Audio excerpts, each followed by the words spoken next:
And welcome back. If you were watching Sunday Night Football before our broadcast tonight, you saw the Minnesota Vikings are back in the win column after taking down the Indianapolis Colts 21-13 on Sunday Night Football. Our own Alexis Bass is down at US Bank Stadium where the game just wrapped up. Bass, what was your biggest takeaway from the Vikings' big win tonight?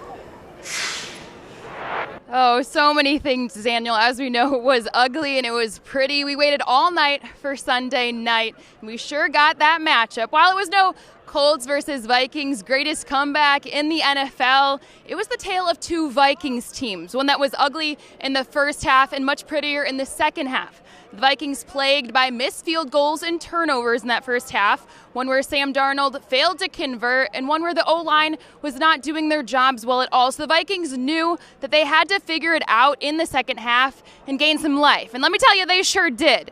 In the first drive of the third quarter, Jordan Addison's insane one-handed touchdown grab tied things up.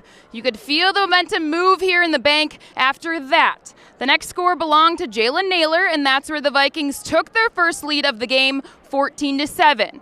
While both teams would trade interceptions following that, it was Josh Oliver on the Vikings' third touchdown of the night to give them a cushion.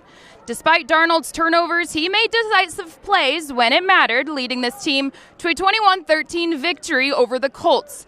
Well, let's head to the podium to hear from the play caller, Vikings head coach Kevin O'Connell. Yeah, a potential discussion to be had on the play with the fumble, just with the conversations ongoing, just to get a little more clarity on the protection of our quarterback versus what the standard may or may not be. But I'll continue to get that clarity and coach my guys up how we need to do it to move the football. And turnovers were big, but yes, I would say for me, we've got a lot of weapons. We just need to continue to trust in the fact that the next play, if we get 11 guys executing, we're going to have a good play.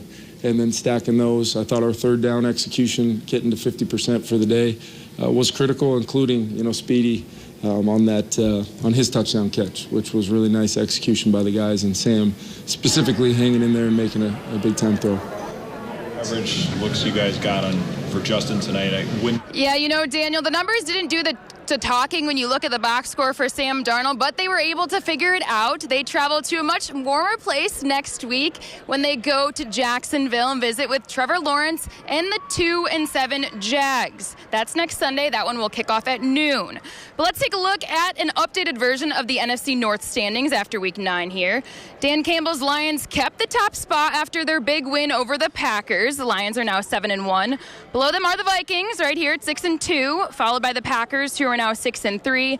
And my Chicago Bears rounded out. They sit right at 500. And Daniel, speaking on the NFC North, we had one big matchup, as I just mentioned, between the Lions and the Packers. And let me tell you, when those Vikings fans saw the result of that Packers game, that was a whole lot of chanting happening around here.